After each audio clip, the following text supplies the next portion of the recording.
Hi friends and followers, ఎలా ఉన్నారు? మనమంతా సంతోషంగా ఆరోగ్యంగా ఉండాలని, ఆ శంకు చక్రధరుని చల్లని చూపులు మన అందరిపైన ఉండాలని, మనం చేసే ప్రతి పనిలోనూ ఆ సాయినాథుడి కరుణా కటాక్షాలు, దివ్యానుగ్రహం మనకు ఎల్లప్పుడూ తోడుగా ఉండాలని మీ అందరి తరపున నేను కూడా బాబా గారిని కోరుకుంటున్నాను. ఫ్రెండ్స్, మన ఛానల్ ఎవరైనా ఫస్ట్ టైం చూస్తుంటే సబ్స్క్రైబ్ చేసుకొని ఒక లైక్ ఇవ్వండి. దానివలన మన సాయినాథుని వీడియోస్ సమస్యల్లో ఉన్న మరికొంతమంది సాయి బంధువులకు చేరతాయి.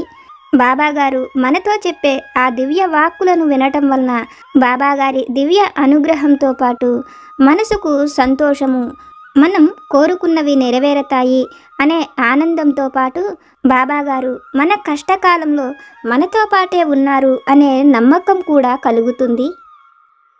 మరి ఈరోజు కూడా మనం బాబా గారి నుంచి ఒక చక్కటి సందేశాన్ని తెలుసుకుందాం. బాబా గారి పాదాలను మనసులో స్మరించుకొని బాబా గారి సందేశాన్ని తెలుసుకుందాం. తల్లి, నీ మనస్సును కుదుటపరుచుకో. నీ మేలు కోరుతూ నీకొక మంచి మాటను చెప్పబోతున్నాను. నువ్వు ఎప్పుడూ కూడా ఆనందంగా ఉండడమే నేను కోరుకుంటాను. బిడ్డ, నా పైన నమ్మకంగా ఉన్నవాళ్లను నేను ఎప్పుడూ విడిచిపెట్టను. ఎందుకంటే వారు నా బిడ్డలు, నాకు ఆప్తులు కూడా. అటువంటి వారి విషయంలో నేను జాగ్రత్తగానే ఉంటాను. వారి అన్ని విషయాలను నేనే స్వయంగా చూసుకుంటాను. ఇప్పుడు సత్యమనిపించే ఒక మాటను చెప్తాను, జాగ్రత్తగా విను. నన్ను ఎవరైతే త్రికరణ శుద్ధిగా నమ్ముతారో, వారి భారాన్ని పూర్తిగా నాపైనే వేస్తారో, అటువంటి వారిని ఎల్లవేళలా నేనే కాపాడుకుంటాను. వాళ్ళు కష్టంలో ఉన్నప్పుడు నేనే ఆదుకుంటాను. వారి బాధలు తొలగిపోయేంత వరకు నేను విశ్రమించలేను. తల్లి, నీకు సత్యమనిపించే ఒక మాటను చెప్తాను, జాగ్రత్తగా విను. నువ్వు నీ కుటుంబం గురించి, నీ బిడ్డల గురించి ఎంతగా ఆలోచిస్తావో, వారి భవిష్యత్తు కోసం నువ్వు ఎంతగా శ్రమ పడతావో, అంతకంటే ఎక్కువగా నేను నీ గురించి ఆలోచిస్తున్నాను. నీకు ఏ కష్టము కలుగకుండా చూడాలి అని ప్రయత్నం చేస్తూ ఉంటాను. బిడ్డ, ఇప్పుడు కూడా నీకు కలిగిన ఈ కష్టం నీ నుంచి దూరం చెయ్యాలని ప్రయత్నిస్తున్నాను. దిగులు పడకు, తొందరలోనే నీకు కలిగిన ఈ కష్టం నీ నుంచి దూరమవుతుంది. దానికోసం నేను నీకు ఒక చక్కటి మార్గాన్ని ఏర్పాటు చేశాను. బిడ్డ, నాపైన పూర్తి నమ్మకాన్ని ఉంచు. నేను నీకు ఎప్పుడూ అబద్ధాన్ని చెప్పను. నేను నీకు అబద్ధం చెప్పవలసిన అవసరం లేదని నువ్వు గుర్తుపెట్టుకో అని ఈరోజు బాబాగారు ఒక చక్కటి సందేశాన్ని దయతో మనకు అనుగ్రహించారు. మన బాబాగారు మనల్ని ఎప్పుడు చెయ్యి విడిచిపెట్టరు. మనం ఎంత కష్టంలో ఉన్నప్పటికీ బాబాగారు నన్ను అనుగ్రహిస్తారు అనే నమ్మకంతో బాబాగారి పాదాలను ఆశ్రయించినప్పుడు ఆ సమస్య నుంచి మనం శాశ్వతంగా బయటపడేలా మంచి మార్గాన్ని చూపిస్తాను అని ఈరోజు బాబాగారు ఒక చక్కటి సందేశాన్ని మనకు తెలియజేస్తున్నారు. బాబాగారు మనతో చెప్తున్న ఈ మాటలలోని పరమార్థాన్ని, సత్యాన్ని ఒక చక్కని కథ రూపంలో ఆ తండ్రి వాక్కుల ద్వారానే విని తెలుసుకుందాం. పూర్వం పార్వతీపురం అనే గ్రామం ఉండేది. ఆ గ్రామంలో ఒక పేద బ్రాహ్మణుడు ఉండేవాడు. అతనికి నిత్య పూజ తప్ప ఏ వేద విద్యలు కూడా రావు. అటువంటి బ్రాహ్మణుడు ప్రతిరోజు కూడా ఏదో ఒక గ్రామానికి యాచనకు వెళుతూ ఉండేవాడు. అతను ఆ విధంగా యాచన చేస్తూ గ్రామము తిరుగుతున్న ఆ బ్రాహ్మణుడికి తనకు ఏదైనా ఒక చిన్న దేవాలయం కనపడితే అక్కడ ఏ దేవతనైనా పూజించుకుంటూ తను కొన్నాళ్ళు అలా బ్రతకవచ్చని, ఇలా యాచన చేస్తూ బ్రతకలేకపోతున్నానని, తనకు వచ్చిన ఆ నిత్య పూజతో దేవుణ్ణి పూజించుకునే అదృష్టం కలిగించమని ప్రతిరోజు కూడా ఈశ్వరుణ్ణి తలుచుకుంటూ ఉండేవాడు. తనకు వేద విద్యలు రాకపోబట్టే తను ఆ విధంగా యాచన చేసుకోవలసి వస్తున్నదని బాధపడుతూ ఉండేవాడు. అయితే ఆ పార్వతీపురానికి దగ్గరలోనే ఒక పెద్ద అడవి ఉండేది. ఆ అడవిలో ఎంతోమంది కోయ జాతి వారు ఉండేవారు. ఆ సంవత్సరం వానలు బాగా పడడంతో ఆ కొండపైన ఉన్న సెలయేరు పొంగి దానిలో నుంచి విపరీతంగా నీరు రావటము, ఆ నీళ్లలో ఎన్నో రకాల చెట్లు, దుంగలు కొట్టుకు రావటం మొదలవుతూ ఉంటాయి. ఆ కోయ జాతి వారు వస్తున్న ఆ దుంగలన్నిటినీ కూడా ఒక ఒడ్డుకు చేర్చుకొని వాటిని చూస్తూ సంతోషపడుతూ వాళ్లకు ఆ సంవత్సరం అంతా సరిపోయేట్లు కలప లభించినదని, వంట చెరుకుకు ఎటువంటి ఇబ్బంది లేదని ఆనందపడుతూ ఉంటారు. ఆ సమయంలో దూరం నుంచి ఒక పెద్ద దుంగ కొట్టుకు వస్తూ కనపడుతుంది. అది చూసిన ఆ కోయవాళ్ళు, ఆ దుంగను మనం ఒడ్డుకు చేర్చుకుంటే మనకు 4 నెలల వరకు కూడా వంట చెరుకుకు ఇబ్బంది ఉండదని, అక్కడ ఉన్నవాళ్ళు ఒక 10 మంది కలిసి ఆ దుంగను ఒడ్డుకు తీసుకువస్తారు. అయితే ఆ దుంగ మొత్తాన్ని పరిశీలించగా దానికి 2 కళ్ళు ఉన్నట్లు కనపడతాయి. అది చూసిన వారంతా ఆమె అమ్మువారని, అందువలనే ఆ విధంగా కొట్టుకుంటూ వచ్చి ఆ వరదల్లో వాళ్లకు దొరికినదని, అదంతా అమ్మ అనుగ్రహమేనని, అమ్మ ఆ కోయ జాతి వాళ్ళ దగ్గరకు రావాలనుకున్నదని, ఆ వాళ్లకు గ్రామదేవత అంటూ లేకపోవడంతో అమ్మ ఈ విధంగా వచ్చి వాళ్లను చేరినదని ఆనందపడి ఆ వేపదుంగను ఆ సెలయేరు ఒడ్డున నిలబెట్టి ప్రతిరోజు కూడా అక్కడ ఆమెను పూజిస్తూ ఉంటారు. పసుపు కుంకాలు రాసి ఆ దుంగకు ఒక చక్కటి చీరను కూడా కడతారు. అయితే వాళ్ళు కోయ జాతి వాళ్ళు కావడంతో వాళ్లకు పూజలు అనేవి తెలియకపోవడంతో ప్రతిరోజు కూడా వాళ్ళు వెళ్ళే పనికి వెళ్ళేటప్పుడు వచ్చేటప్పుడు ఆ దుంగకు నమస్కారం చేసుకోవటం తప్ప మరి ఏమీ కూడా చేసేవాళ్ళు కాదు. ఒకరోజు పార్వతీపురం నుంచి తను కొండకు అవతల ఉన్న గ్రామాలకు వెళ్ళాలని, అయితే కొండపై నుంచి వెళితే తొందరగా వెళ్ళవచ్చని, కింద నుంచైతే చుట్టూ తిరిగి వెళ్ళవలసి వస్తుందని ఆలోచించిన ఆ బ్రాహ్మణుడు ఆ కొండపైకి ఎక్కి వెళ్ళటం మొదలు పెడతాడు. అతను అలా నడుచుకుంటూ ఆ కోయ జాతి వాళ్ళు ఉండే వైపుకి వచ్చేటప్పటికి అతడికి దూరం నుంచి అమ్మవారి రూపంలో ఆ దుంగ కనపడుతుంది. ఆ దుంగకు చక్కగా కళ్ళు, అమ్మవారి చేతులులాగా అన్నీ అతనికి స్పష్టంగా కనపడేటప్పటికి అమ్మ ఆ దుంగలో నిక్షిప్తమై ఉన్నదని, అందువలన ఆ దుంగను వాళ్ళు అక్కడ పెట్టి పూజిస్తున్నారని, అయితే వాళ్లకు పూజ చేసే విధానం కూడా తెలియటం లేదని, అమ్మ తనకు కనపడినదంటే తనను పూజించమని అమ్మ అడుగుతున్నట్లుగా భావించి ఇంకా ఆ రోజు నుంచి అతను అక్కడే ఉండి ప్రతిరోజు కూడా అమ్మవారిని పూజిస్తూ ఉంటాడు. తెల్లవారుజామునే లేచి అతను స్నానం చేసి సెలయేరు నుంచి కొన్ని నీళ్లను తీసుకొని అక్కడకు వచ్చి అమ్మవారికి వాటితో అభిషేకం చేసి అలంకారం చేసి ఇలా ఎన్నో పూజలు చేస్తూ ఉంటాడు. అది చూసిన ఆ కోయ జాతి వాళ్ళందరూ కూడా ఎంతో సంతోషిస్తాడు. ఎక్కడి నుంచో ఆ బ్రాహ్మణుడు అమ్మ కోసమే వచ్చినట్లు ఉన్నాడని, అమ్మే తనకు కావలసినట్లుగా అతడిని తెప్పించుకున్నదని, ఆ రోజు నుంచి ఆ కోయ వాళ్ళు ఆ బ్రాహ్మణుడు ఏది చెప్పినా విని అతను చెప్పినట్లుగా చేస్తుండేవాళ్ళు. ఆ బ్రాహ్మణుడు కూడా వానాకాలం దగ్గర పడిందని అమ్మవారికి వానకు తడవకుండా ఉండేట్లు ఒక చక్కటి కుటీరాన్ని ఏర్పాటు చేయమని చెప్తారు. వాళ్లకు చేతనైన విధంగా 4 వైపులా గుంజను పెట్టి అమ్మవారికి పందిరి లాంటిది ఏర్పాటు చేస్తారు. దానితో పాటు బ్రాహ్మణుడు ఉండటానికి కూడా అతనికి ఒక నివాస స్థలం అవసరమని ఆలోచించి వాళ్ళు ఒక చిన్న కుటీరాన్ని అతనికి కూడా ఏర్పాటు చేస్తారు. ప్రతిరోజు అమ్మవారి నైవేద్యం కోసం తేనె, పాల లాంటివి తీసుకువచ్చి అతనికి ఇస్తుండేవాళ్ళు. ఆ అడవిలో దొరికే పండ్లు, కందమూలాలు లాంటివి తెచ్చి అతనికి ఇచ్చేవాళ్ళు. వాళ్ళు తినే ప్రతి ఆహారాన్ని అతనికి తెచ్చిచ్చేవాళ్ళు. దాంతో ఆ బ్రాహ్మణుడు అతను ఎక్కడికి యాచనకు వెళ్ళవలసిన అవసరం లేదని సంతోషపడుతూ ఉండేవాడు. అయితే అమ్మ తనకు ఆ దొంగలో కనపడింది నిజమా కాదా అనే ఆలోచనతో ఉండేవాడు. ఆ రోజు తనకు కళ్ళు, అమ్మవారి చేతులు తప్ప మరి ఏవి కనిపించలేదని, అమ్మవారి నిజరూప దర్శనం పూర్తిగా తనకు జరగాలని ఆ బ్రాహ్మణుడు ఎప్పుడూ కోరుకుంటూ ఉండేవాడు. అయితే అతను ఆ కొండపైకి వచ్చి 12 సంవత్సరాలు గడిచిపోతాయి. ఒకరోజు సాయంత్రం పూట ఆ బ్రాహ్మణుడు సెలయేటి అవతల వైపుకు వెళ్ళి అమ్మవారి పూజ కోసం కావలసిన పూలను కోసి తీసుకొని వస్తూ ఉంటాడు. ఆ సమయంలోనే అక్కడకు ఒక దొంగ వస్తాడు.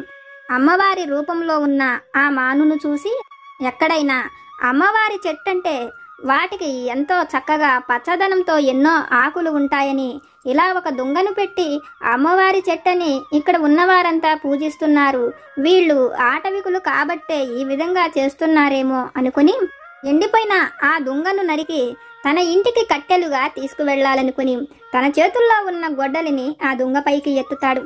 ఆ క్షణమే అందులో నుంచి అమ్మవారు బయటకు వచ్చి అతనితో, మల్లయ్య, నువ్వు నన్ను ఎందుకు నరకాలనుకుంటున్నావు? ఈ ఆటవికులు ఎంతో భక్తిగా నన్ను పూజిస్తున్నారు. ఇక్కడ ఒక బ్రాహ్మణుడు కూడా ప్రతిరోజు పూజలు చేస్తాడు. అటువంటి నన్ను నువ్వు నరకడానికి గొడ్డలిని ఎందుకు ఎత్తావని అడుగుతుంది. మల్లయ్య తన చేతుల్లో ఉన్న ఆ గొడ్డలిని కింద పడేసి అమ్మకు నమస్కారం చేస్తూ, తల్లి, నేను ఒక దొంగను. 4 రోజుల నుంచి దొంగతనం కోసం ఎన్నో ప్రదేశాలలో తిరిగాను. అయితే వానాకాలం కావడంతో, జోరున వానలు పడడంతో ఎవ్వరూ ఇళ్ల నుండి బయటకు రావటం లేదు. నాకు దొంగతనం చేసుకునేందుకు కూడా అవకాశం లేకుండా పోయింది. నా బిడ్డలను బ్రతికించుకునేందుకు వాళ్లకు ఏవైనా ఆహారంగా తీసుకువెళ్దామనుకున్నాను. ఈ అడవిలో కొన్ని కందమూలాలు దొరికినాయి.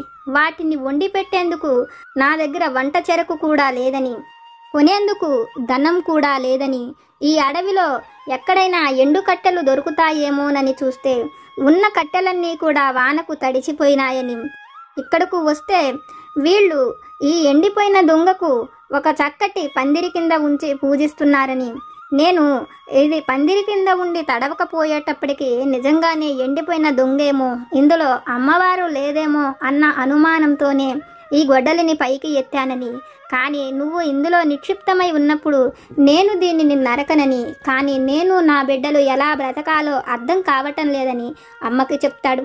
ఆ దొంగ మాటలు విన్న అమ్మవారు కూడా, నువ్వు బ్రతికేందుకు నీకు ఏది కావాలో వాటిని నేను నీకు తప్పక అనుగ్రహిస్తాను.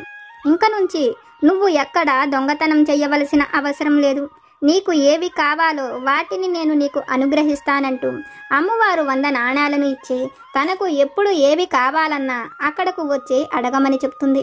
అమ్మ మాటలు విన్న ఆ దొంగ ఆ క్షణమే, తల్లి, నువ్వు నేను బ్రతికేందుకు 100 బంగారు నాణ్యాలను ఇచ్చావు. నాకు ఇంతకంటే ఎక్కువ ఏమీ అవసరం లేదు. నువ్వు ఇచ్చిన ఈ ధనంతో చక్కటి వ్యాపారం చేసుకుని నేను నా బిడ్డలు సంతోషంగా బ్రతుకుతామని ఆమెను అడవి తల్లిగా భావిస్తూ తను చేసే ఆ వ్యాపారానికి కూడా అమ్మ పేరే పెట్టుకుంటానని చెప్తాడు. అతని మాటలు విన్న అమ్మ సంతోషంగా ఆ దొంగలోకి వెళ్ళిపోతుంది. మల్లయ్య తన వెంట తెచ్చిన ఆ గొడ్డలిని అక్కడే విడిచిపెట్టి వెళ్ళిపోతాడు. అయితే దూరం నుంచి ఇదంతా చూస్తున్న బ్రాహ్మణుడికి ఆశ్చర్యం కలుగుతుంది.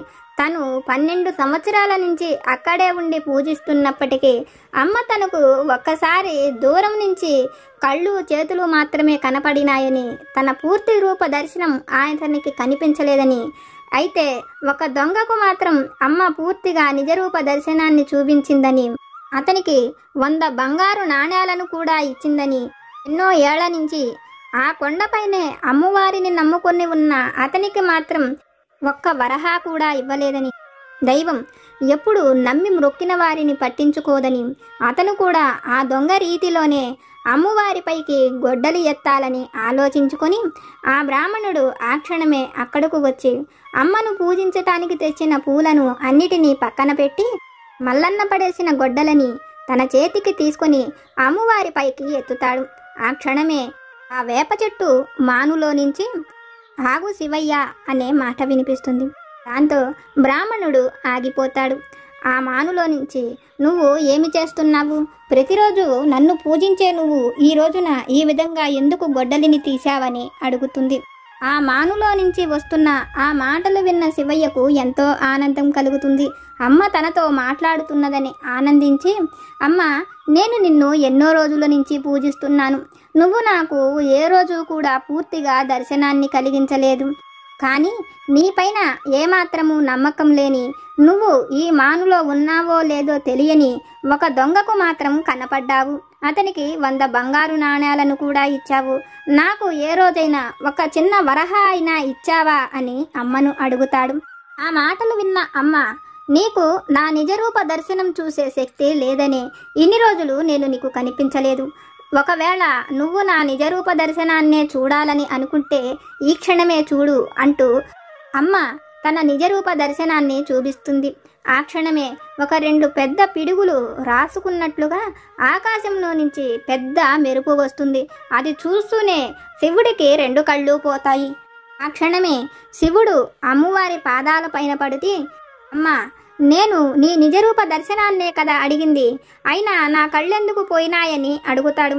అమ్మ అదే తన నిజరూప దర్శనమని, దైవానికి ఆకారం ఏమిటని, ఆడ మగ వ్యత్యాసాలన్నీ మానవులకేనని, తను ప్రతి జీవిలోనూ ఉన్నానని, అందువలనే ఇన్ని రోజులు కూడా ఆ మానులో అమ్మవారు ఉన్నదనే నమ్మకంతోనే అందరూ పూజిస్తున్నారని, శివుడు కూడా ఆ విధంగానే ఆ దొంగలో అమ్మ స్వరూపం కనపడ్డది కాబట్టే అతను వచ్చి ప్రతిరోజు అమ్మను పూజిస్తున్నాడని, అయితే దొంగకు ఆ విధంగా అనిపించకపోబట్టే అమ్మ అతను చూడగలిగే రూపంలో అతనికి కనబడినదని, అతనికి కనబడేటప్పుడు కూడా ఆ బ్రాహ్మణుడు చూశాడని, అలా అన్నిసార్లు అమ్మ దర్శనం కలిగిన తరువాత కూడా అమ్మ పైన నమ్మకం లేకుండా గొడ్డలిని ఎత్తినందుకే అతని 2 కళ్ళు పోయినాయని, అయినప్పటికీ అతను కోరుకున్నట్లుగా అతనికి అమ్మ నిజరూప దర్శనం కలిగినదని అమ్మవారు చెప్తుంది.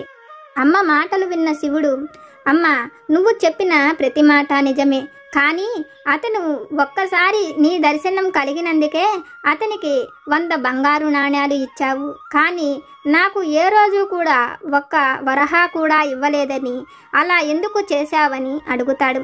ఆ మాటలు వింటూనే అమ్మవారు శివుడితో, నువ్వు ఇక్కడికి రాకముందు ఎన్నో చోట్లకు తిరిగావు, ఎక్కడెక్కడికో వెళ్ళావు, ఆహారం కోసం ఎన్నో ఇబ్బందులు పడ్డావు, కానీ నా దగ్గరకు చేరిన తరువాత నువ్వు ఒక్కరోజైనా పస్తున్నావా?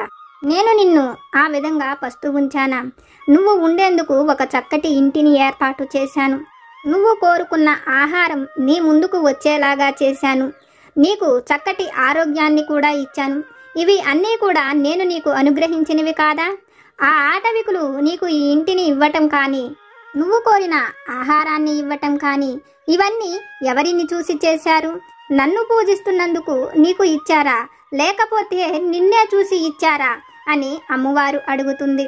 అలాగే ఆ దొంగకు ఎవరు సహాయం చేసేవారు లేరు. దొంగైనా మంచివాడైనా ఎవరైనా సరే అమ్మకు బిడ్డలందరూ సమానమే. అందుకనే అతను మరొకసారి దొంగతనం చెయ్యకుండా తను సంతోషంగా బ్రతికేందుకే ఆ ధనాన్ని ఇచ్చానని అమ్మ కనపడి అతనికి ఆ విధంగా ధనం ఇవ్వటం వల్లనే దొంగలో మార్పు కలిగినదని, అయితే అమ్మవారిని పూజించే అతనిలో ఆ ఆలోచన మార్పు లేకపోవటం వల్లనే అతను తన 2 కళ్ళను పోగొట్టుకున్నాడని చెప్తుంది. అమ్మ మాటలు విన్న శివుడికి తను చేసిన తప్పేంటో అర్థమవుతుంది. ఆ క్షణమే అమ్మ పాదాలను పట్టుకొని తనను క్షమించమని, తన తప్పును మన్నించమని అడుగుతాడు. శివుడి మాటలు విన్న అమ్మ శివుడితో, నువ్వు తెలియకుండా ఒక తప్పు చేశావు, నీ తప్పును నేను తప్పక క్షమిస్తాను, నీకు మళ్ళీ కళ్ళు తిరిగి వస్తాయని, అయితే ఇక ఎప్పుడు నా నిజరూప దర్శనం కోసం నువ్వు ఈ విధంగా ప్రవర్తించకూడదని, దైవం ఎప్పుడు ఎవరికి ఏది అనుగ్రహించాలో అది ఆ దైవానికి తెలుసని, నమ్మకంతో ఉన్నవారికి ఆ దైవం ఏది కావాలో అది వారికి అనుగ్రహిస్తుందని, శివుడు కోరినట్లే అమ్మ అతనికి కనపడేదానినని, ఇక నుంచి అమ్మ ఎప్పుడు శివుడికి కనపడనని, అయినప్పటికీ ఇక ఎప్పుడు అమ్మవారిపైన నమ్మకం లేకుండా ఉండకూడదని శివుడితో చెప్తుంది. అమ్మ మాటలకు శివుడు కూడా సరేనని చెప్తాడు. ఆ క్షణమే అతనికి తన 2 కళ్ళు వస్తాయి. ఆ రోజు నుంచి శివుడు మరింత నమ్మకంతో అమ్మను పూజిస్తూ ఉంటాడు.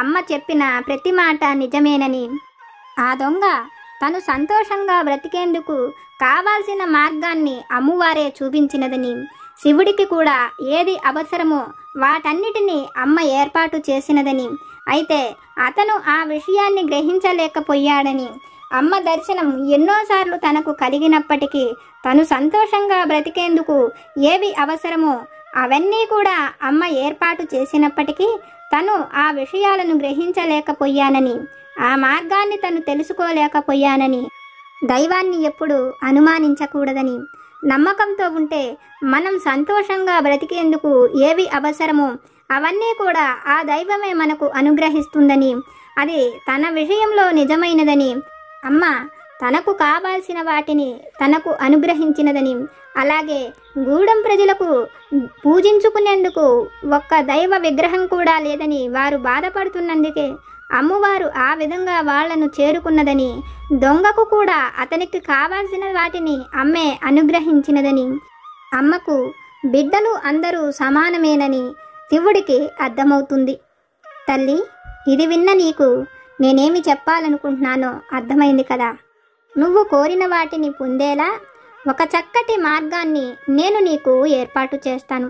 నాపైన నమ్మకంతో నా పాదాలను తాకి నువ్వు అడుగుతున్న ఒక మంచి ఉద్యోగమైన, నీ కుటుంబంలో సంతోషం నెలకొనేట్లు, నీ భర్తతో చక్కటి జీవితమైన, సంతానమైన, నా పైన నమ్మకంతో నువ్వు ఏది కోరినా అది తప్పక పొందుతావు అని మన సాయి సమర్థులు ఒక చక్కటి సందేశాన్ని మనకు తెలియజేస్తున్నారు. ఫ్రెండ్స్, ఈరోజు బాబా గారు మనతో చెప్పిన ఈ విషయాలను విన్నారు కదా. బాబా గారి అనుగ్రహంతో, బాబా గారి వాక్కుల ద్వారా మనం తెలుసుకున్న ఈ విషయాలు కనుక మీకు నచ్చితే లైక్ చేసి సపోర్ట్ చేయండి. మీకేమైనా సమస్యలు కనుక ఉంటే వాటిని నాకు కామెంట్ సెక్షన్లో పెట్టండి. నేను పూజ చేసుకునేటప్పుడు మనందరి సమస్యలు తీరాలని, మనందరి కోరికలు నెరవేరాలని మీ అందరి తరపున నేను కూడా బాబా గారిని కోరుకుంటాను. నాకు తెలిసిన పరిష్కారాలను కూడా చెప్తాను. జై సమర్థ సద్గురు సాయినాథ్ మహారాజ్ की जय।